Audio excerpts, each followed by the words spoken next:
Hey there, folks. Welcome to the Product Guy Spotlight, where the world of product management gets a little more exciting with every conversation. I'm Jeremy Horn, the product guy, here to take you on another enlightening adventure. Have you ever wondered what the HE double hockey sticks goes on in the mind of an HR expert when they're sitting across from you in an interview? Well, get ready to unravel those mysteries. Teaming up with us on this fantastic voyage into the world of product management interviews is our special guest, Jennifer Morehead, CEO of Flex HR. Jenny is not just an accomplished entrepreneur and author, but also a seasoned expert in the HR and recruiting worlds. So, whether you're a bright-eyed, bushy-tailed PM in training or a weathered product warhorse, Jenny is bringing the fire today. We'll unlock her vast vault of knowledge to get the real deal when it comes to crafting elevator pitches so compelling that hiring managers will be banging down your door, assessing cultural fit so you join a tribe as awesome as the 92 Dream Team, and understanding the important jet fuel of PM interview nuances powering your career rocket. So grab your notepads or just strap in, adjust your chairs to the upright positions, and let the knowledge course over you. We're about to uncover the insights and fresh perspectives right here on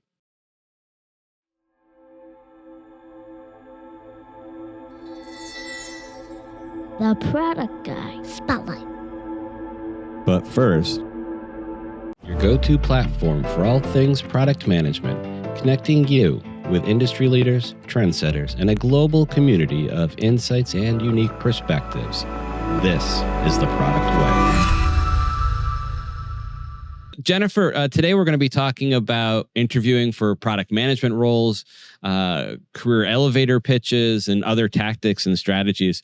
I'd be interested in starting out and hearing first about you and your background. Sure. My name is Jenny Morehead. I'm the CEO of Flex HR, and our firm does HR and payroll outsourcing and consulting for clients throughout the country, throughout the US. And my background is in sales and management of teams. So I ran a sales department. I started another marketing company that I sold after 10 years, and then acquired this Flex HR business in 2020 from its original founder, and I'm happily running it. So I get to see a lot of candidates. I get to help with a lot of companies from the point of view of their HR and payroll needs. And that's why I wanted to talk to you today, to get a perspective, kind of tap into some of your expertise, share it out, a lot of your expertise with the audience. And I one of the things that stood out in a lot of what I've seen you talk about and around has been with respect to elevator pitches for people's careers. So maybe you could help kind of set the stage for some of my next questions, which is what is an elevator pitch? Its purpose? Why is it useful tool in job interviews? Sure. I think in 2024 now and moving forward, we're used to short little bites of information, right? And so get to the point of who you are and what you do. I think, in my introduction, I'm saying very clearly my background is in sales and marketing, but now I run an HR company, really a pretty quick snippet that gets to the real heart and soul of what you do and what you're good at. And so I think that's really essential when you're talking with someone as a prospective candidate to be at their company. You don't want to go on and on. You really do want to be clear and concise about what you're doing, what you want to do, what your goals are. Is this the answer to the question when they start out an interview and say, tell me about yourself? Is this something else, something a little bit more nuanced? Yeah, I think it's definitely an answer to tell me about yourself, I think is the elevator pitch. And then you're going back to it in more detail as you're going through the interview process, as you're answering those questions. You're going back to what you shared in the beginning, usually about, this is my passion. This is what I'm good at. And so you're referring back to that elevator pitch to really drive it in. So for someone trying to craft this elevator pitch. What sort of tips and strategies would you have in kind of crafting this effective elevator pitch? Sure. I think, as you're going through your resume, you're looking at what is the most important. A career is a lot to distill down to 1 or 2 pages that really stick out for people. And so you're going through that process anyway when you're going through your resume. You're going through that process when you're thinking about what is important for me to do? What is my role? What am I really good at? Where do I get lost kind of in a flow of work that doesn't feel like work, right? And so you're pulling out those bullet points in your resume, and then you're then even distilling it more, making it even more concise when you're coming about the elevator pitch and thinking about what is it that I do best and what do I enjoy most. And so I think you're basing it off of that resume and those points, but even more so, speaking really passionately and owning and being authentic to what it is that you do best and enjoy. Is there something different for people, whether they're entry level, maybe just getting into product management, or more senior, where they're going for their next chief product officer role? Yeah, that's definitely very different, right? As a senior person, you're going to have, hard skills that you need to speak to. And then also you need to speak to the soft skills you've had. At a senior level, you've most likely been managing people for a while. You've most likely been responsible for a growth of a department. And so you're going to need to speak toward that in your elevator pitch as a senior person. You'll want to talk about the teams that you've represented, and if that's a key part of what you do, or if it's perhaps the research that you do, if that's what you bring to the table. And maybe you don't like managing people, so you want to stay away from the management piece. But the fact that you can elevate teams, as kind of a sideline senior person. So I think that's where I go for a senior level product manager person. I think for a junior person, you're bringing some different experience points in that might not have to do with product management, right? It might have to do with an internship you had in college. It might have to do with a job that you had in high school, right? Where you're talking about generally things that could apply to this role in product management. A time when you made a good decision, a time when, you didn't have a lot of instruction and were able to successfully do something, even if that's lifeguarding at a pool, even if that's, managing perhaps a couple people at a restaurant, or, doing a good job as a waiter, doing some things in your internship that you can pull out and highlight when you're talking to the person interviewing you. Do you have any maybe examples of any of these elevator pitches, like successful elevator pitches, how they help certain candidates? So we'll start as the senior product manager person. You're talking about, I've done X, Y, and Z. I've been in these 3 companies, and at each of those, I've elevated my team to be successful, and we've hit these markers of success, right? And so I think that's really, crafting and showing I'm here to succeed. I'm here to help you succeed.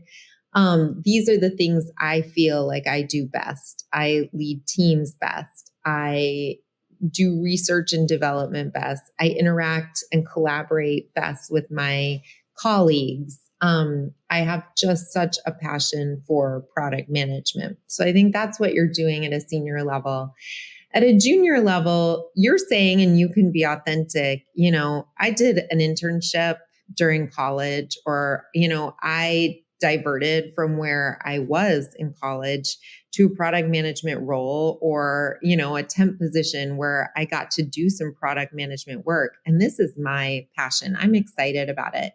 Here are 3 examples that I can take from, different companies that weren't necessarily product management, but apply to the work that I would be doing, where I'm very detail oriented. I'm good at research. I'm, good at working collaboratively with people, and I'm excited about moving us forward. You want to have a way about you that represents that you're trustworthy, that you're loyal, you have a good attitude for work. Now, obviously, you need to support this once you're hired. You need to actually do those things.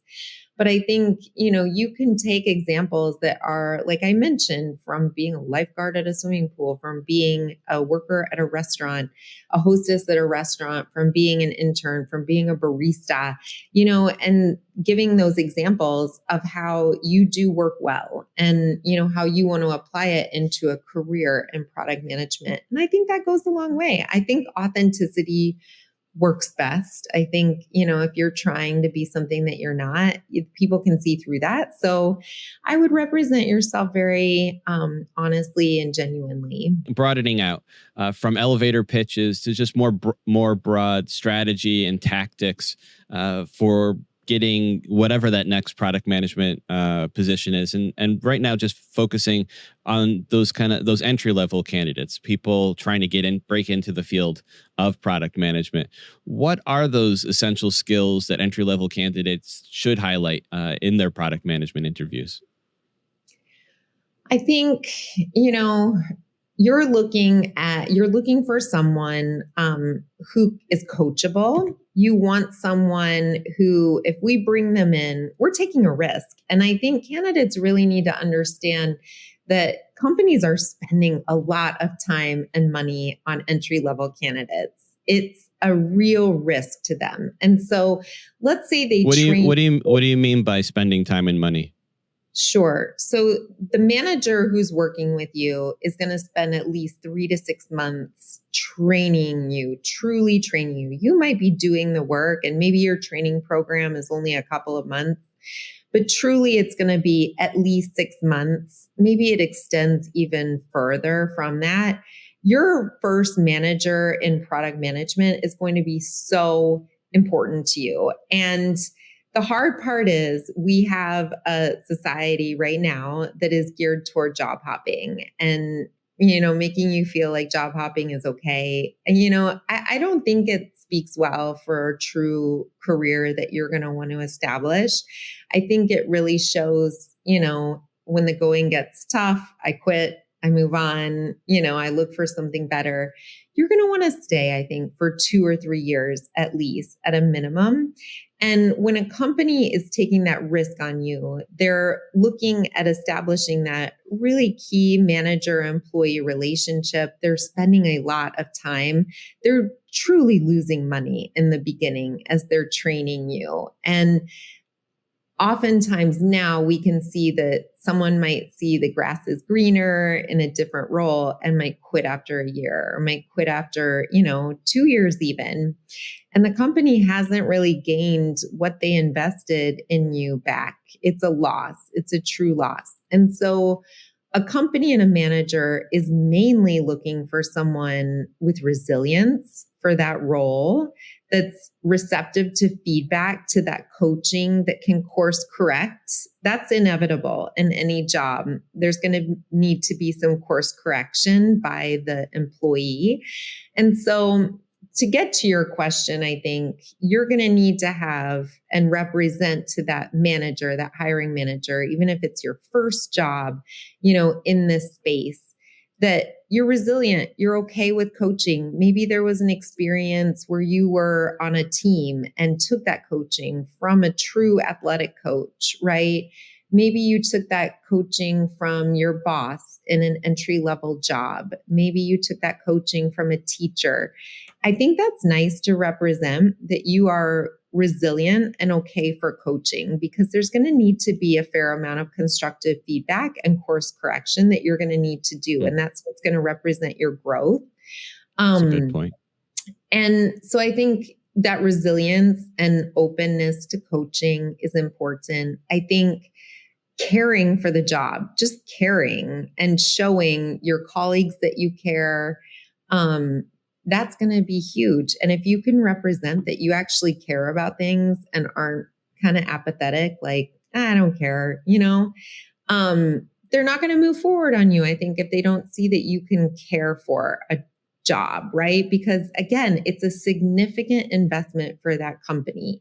It's a significant investment of time and money in that person who's really untested. So I think if you can represent that you care, if you can represent that you are detail oriented, that you're interested in the research element of it, in the collaboration element of it, it doesn't really matter what industry it is. I think those skills kind of come together at first and really represent a good first candidate for a role that can be molded and can potentially grow in that company. Or I think, it's safe to say if after 3 years, you've kind of, okay, this isn't for me or this company isn't for me. I think a 3-year mark is okay. I think it's when we see resumes with a year here and a year there, we pass automatically. It's a good point. It's a good point. Yeah, when you said short tenures at companies, I thought you were going to say 2 to 3 years.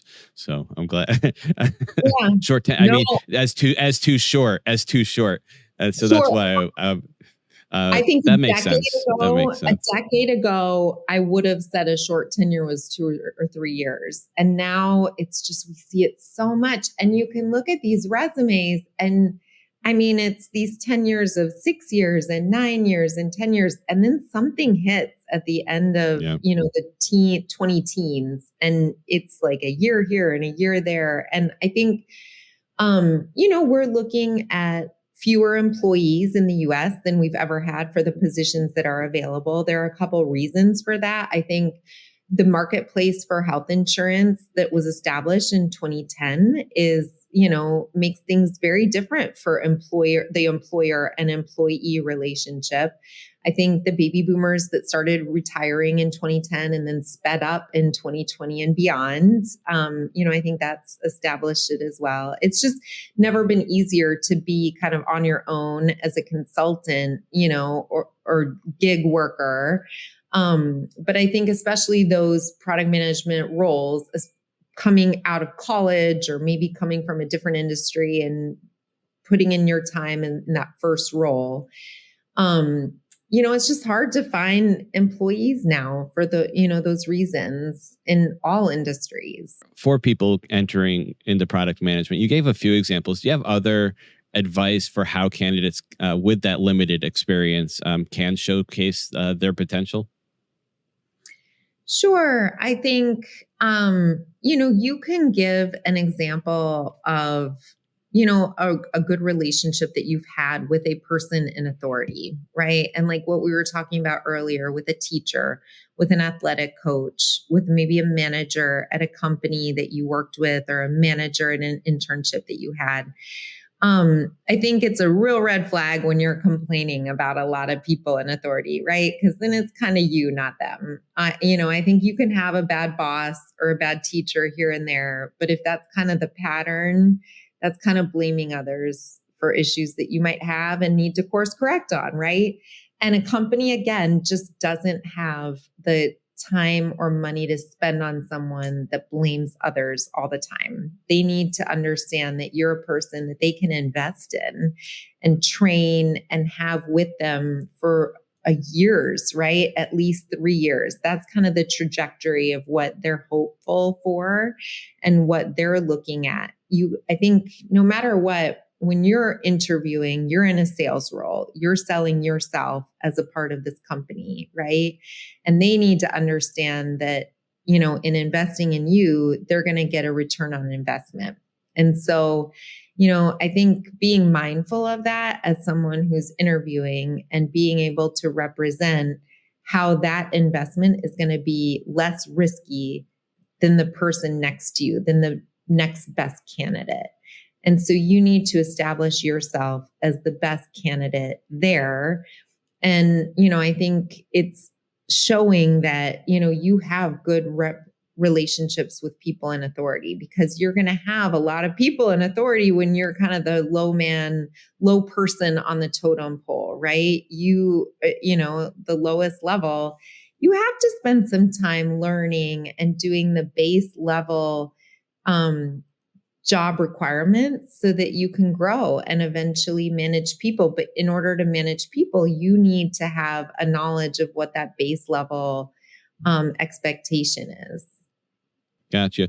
Another area, especially I think for junior people just kind of entering the workforce, what advice do you have for them in assessing and discussing it's the interview, the process is the interview is it's a two-sided thing. You're interviewing the company as much as they're interviewing you. And so for those people that are new to just the interview process, what advice do you have for assessing and discussing the cultural fit between yourself and the potential employer? Right. I think there's a lot that you can ask for and bring to the table. I think that you need to remember to be respectful of the employer in the interview process, right? Because sometimes questions can come across as a little bit callous. So, but I think it does show that you've done your research when you do have good questions for them and for the particular company. So I think you can ask things like, what truly would be expected of me on a Monday through Friday basis, right? I have an idea for what this would look like, but can we walk through what a typical week looks like? I think it's also all about expectation setting, right? They need to be overwhelmed with how you perform. You need to be overwhelmed with how they're doing as a company for you and as your manager.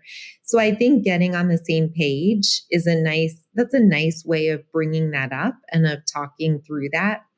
I think you can ask things like, who would be my manager? Would you be my manager? What would be, top 3 characteristics for what you would see in an employee on your team? Because I would want to overachieve. I would want to, really come in above expectations. What would you like to see? So then that also indicates to you what they're like, right? And how, you want to be able to do a good job for them. So I think, that's really important. I think you can ask questions like, what is the culture here? Do you see me being a fit as a part of this culture? Think of the things, even if you haven't had, senior level jobs in this industry before, think of things that bothered you in a job before, right? So I think you can use like what bothered you to turn that around into a question so you can understand what this is going to feel like and be like for you as a job and as a career. I interview candidates all the time. And when I ask, what are your weaknesses or what do you like least in a manager, there's never another answer except for, I hate being micromanaged, right? And, an employee doesn't like being micromanaged, but at the end of the day, a manager has to watch out for the good of the company. We're all stewards to the company. If the company doesn't exist, we have no relationship, right? So a manager is going to need to step in cases where things aren't being done correctly and help and, step in and really look at that process. And so that's going to happen, to anyone at any point when expectations aren't, in line. And so that, I think you have to watch that. I think you have to watch questions that come across like, am I going to be micromanaged in this role? Right. Or, what is the training in this job? I didn't get a lot of training before. That comes across really negatively in an interview. It kind of comes across as like, you're not that self-motivated to learn. Right. Are there green flags or red flags that the candidate should be looking out for? In the person interviewing for the company interviewing? Yeah, when you're trying to assess whether or not you feel like this is the right company for you. Yeah, I think, if you are a person who doesn't like to be micromanaged, and my, anecdotal idea would be that no one likes to be micromanaged, right? If you find that someone is pretty overly negative in an interview, asking you questions, they're going to be pretty overly negative working for for you working for them, right? That's not going to get better. So I think you need to find someone who you click with, right? When you're interviewing, if that's going to be your manager, your direct manager, you need to make sure you like them. It's a lot of time that you're spending with a company, with a manager, right? You're spending a lot of waking hours with them. So you should like them. You should be able to feel like you can learn from them, like you can ask questions of them and they're not going to make you feel dumb for asking those questions. So I think the red flags would be overt negativity. I think making you feel stupid for asking questions, that's not going to get better once you start working with them. I think you can look at things like Glassdoor and see how a company ranks on, the reviews of the employees who work for them. And if it's pretty negative, that's a bad indicator, of a company and how they treat people. I think you can look up the main leaders of the organization and ask some questions about the main leaders of the organization, because they're going to hold your future growth in their hand overall, right? They're running the company and making sure that there are positive outcomes there. So I think that's also a red flag. If you do an online search of the leaders in the company, and you've seen that they've, been sued a couple times or have, been a part of a bankruptcy here and there, that's a bad sign. That's a big red flag. I wouldn't embark on a job or a career with them. Progressing a little bit in our career aspirations. So for people mid-career, in middle management, maybe 5 years, 7 years product management experience, what are the key competencies mid-career professionals should be focusing on to advance further in product management? Yeah, I think that, representing good success, either in your job for the 5 to 7 years without managing people, or in a job where you are managing a team, right? And you're pulling together those people collaboratively. Or if you're not managing people, you're working collaboratively with the different departments that make this product come alive, right? That you've done that pretty successfully and can represent that success. I think that's really important at that level. I think the company that you're interviewing with after 5 to 7 years isn't taking quite as big of a risk on you, but they can't mold you as much as that entry level person. And you obviously now have a salary that's higher than that entry level person. So they're not going to spend as much time training you. They need to understand, I think at this level, that they're not going to have to spend a lot of time training you when they're interviewing you, so that you're representing, you're a quick learner, you're good at seeing, these goals and achieving them and going beyond them. They're going to want to see, what they're kind of. What are the specifics? Like, what are those key competencies? I guess they're looking for that they'll be happy to not have to train you in. Yeah, I think it's, the fact that you're good at research, the fact that you're able to iterate, and work with potentially a focus group to get to the end of the story to make the product the best that it can be. The fact that you're working with the marketing team effectively to launch it to the market, and that you can represent those things when you're getting that product to market, right? And so I think that's really critical that you can speak to that, because your salary is higher now than when you were first interviewing. For those mid-level professionals trying to transition into leadership roles, what advice do you have for them? I think, it's hard to take a risk on someone who hasn't managed people before, because it's a big wake-up call when you're managing people. And so that leadership role, all of a sudden, the hard skills that you've developed early on in your career, that changes to soft skills. You need to combine those hard skills with the soft skills. You need to respond to an executive person, when the product launch goes poorly, and you need to iterate and figure out and course correct on launching, a different iteration of that product.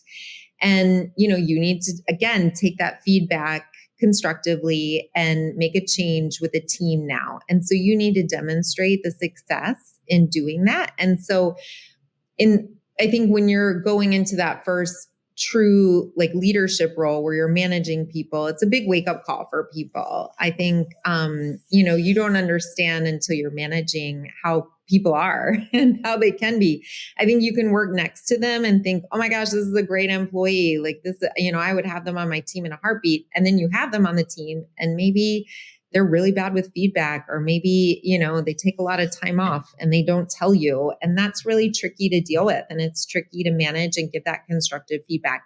So I think you need to represent how you could do that. And so without having managed people before, you can say, I was able to collaborate with the marketing department in this case and give an example and give a specific example. Or, I was able to represent why this product needed to be this expensive in the R&D process to our finance department. And, I'm going to take that to the senior level and be able to do that as, I grow in my career and I'm loyal to this company. And here's an example. Or I was loyal to this other company for 7 years. I didn't see the growth potential and I'm excited about the growth potential at your company.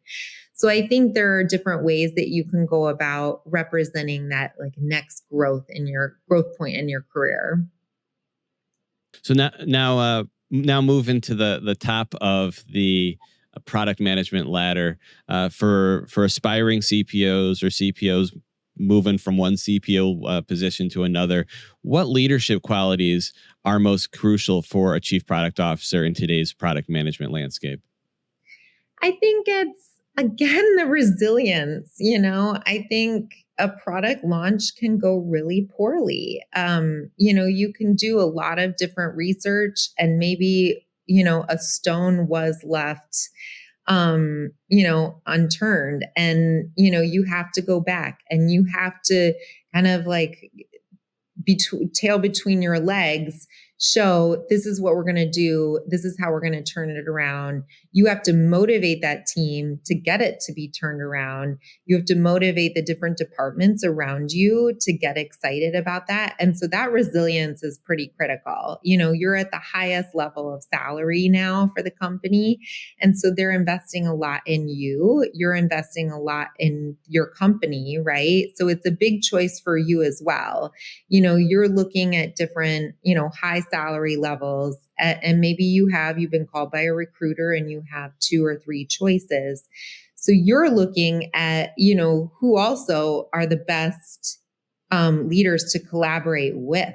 You get to call the shots a little bit more now, especially if you've been a successful CPO at different companies. You get to look at this now and say, where do I want to play? Where will this work feel good for me? I'm at a level in my career. Maybe I've been working now for 20 years and I want to call the shots a little bit. And I want to believe in this leadership team. I feel like I fit here. You're also, again, and I keep saying it as well, you're going to want to do a lot of research on that company, because if the company goes bunk, you are starting at, again, looking for a job, right? So you need to see that this company has some really interesting points to it that make it successful for you in your career, that launch you to maybe another CPO role, or that you want to stay with for a long time. It's like a leadership team that you believe in. Are there specific qualities that you're seeing that stand out differently for chief product officer versus the other tiers, the other tiers of the product management ladder? Yeah, on a very basic level, that resilience shows in the job hopping, right? So, there needs to be really good explanation for a senior level person and why they changed roles or changed companies, right? So that there needs to be a really interesting story. When we're looking at that salary level and a salary point, we need to see a good story. We need to see, high level abilities to manage people and to manage a large group, or to manage, a group of senior managers and managers who are managing, the team below them. And so, what does that look like? What does that look like on a resume? What does that look like in an interview? Yeah, well, I think it looks like the success that you've had, right? So you can point to, X number of product launches that were successful. You can point to, managing this product and, the products that came around it and looking at that success. So I think you're putting the metrics there that show the success. And so you're looking also at the people you managed. And so maybe you're managing 8 at first, it grows to 30 through, senior managers below you, it grows to 50, it grows to 120 people. And so that's also a metric of your ability to inspire, to motivate, to create that change. They're not looking as much at the hard skills. You've shown that you are, good at research. You've shown that you're very analytical. You've shown, that you're collaborative. Now it's more the soft skills. Are we showing now that we can motivate a large group of people? Are we showing that we can come down from 30,000 feet and hit where we need to do a surgical strike on this point because, a focus group wasn't done correctly and we missed the mark here. So I think those are the pieces that they're looking for at the CPO level, at the top level. Within the interview process itself for chief product officer, I think a lot of the time that you go in and you didn't just do your research. You're there to articulate a strategic vision for the product.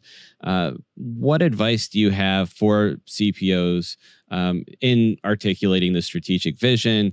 And how does this part of the process differ from what people might be familiar with in all the interviews in their career that led up to this one? Yeah. Well, I think, a company is now looking at the return on investment on your salary very differently, right?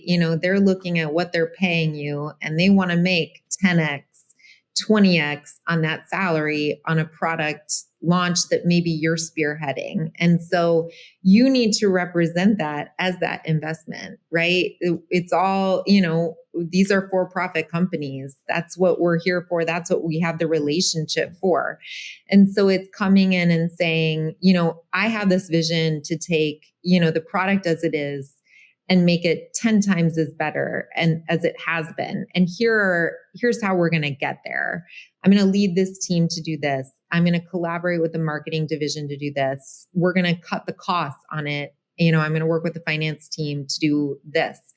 And this is how we're going to make it 10 times better. And I know this because of XYZ, the points that I did at this company to bring it 10 times better. Maybe you have an example of, a product that you launched, a product that you grew as your baby, right? And that you motivated a team around you to perform on and to launch for you and with you.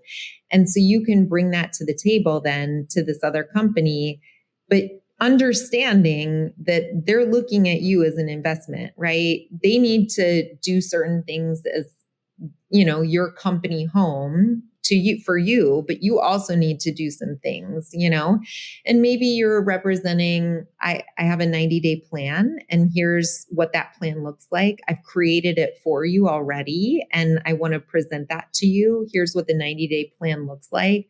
I think that companies are really receptive to that at that level. And even, you can take that as a person, interviewing at 5 to 7 years out, or even as a, entry level employee. I think that's very impressive at that point. But here's what my 90-day plan looks like. I think that's like, we're jumping right in, right? This is what, we have in mind for the CPO for this role. This is, we can really see this and live this and think about this and what it would be to have this person as the CPO. I think for an entry-level person, I'd prefer them to not tell me what they're doing their first 90 days because they wouldn't really have a foundation in telling me that might be a red flag for me if I'm interviewing them. Do you have any final comments? Are there any topics or any other areas that I haven't covered that you'd like to get into? I think, also the follow-up, I think that's important. You have to keep in mind when you're interviewing, they're interviewing fewer candidates at the top. at the CPO role. It's expensive. It's very expensive to do a true recruitment search. And so they're interviewing fewer, but they're high level and they're high caliber. It's a pyramid structure, right? So in kind of that first level management role, they're interviewing quite a few. At the entry level role, they're interviewing a lot. And so I think you can also differentiate yourself with the follow-up and being really specific about your skills and what you would bring to the table in the role, depending on what it would be. I don't know if, that handwritten note is necessary anymore. I think, the email, but keeping you top of mind with them. And, even if you left with kind of like a to-do after the interview that you can get back to them with, maybe it's, a initial design for something or, something where you can follow up and send them, a couple of ideas for what you've talked about during the interview. I think that follow-up is really critical as well. Awesome. So I want to thank Jenny for taking the time today to really give us advice, strategies, tactics that for product managers at all levels will be able to take forward. So again, thank you very much, Jenny. I really appreciate the time today. Thank you. Thanks for having me. Bye. Bye. And there you have it. Another episode of the Product Guy Spotlight in the books. A big thank you to Jennifer Morehead for joining us today. Jenny's deep dive into the world of HR, especially through the lens of product management, has given us all some fantastic takeaways, from the subtleties of crafting a standout elevator pitch to understanding the nuances of navigating your career path in product management. Her expertise has been nothing short of enlightening.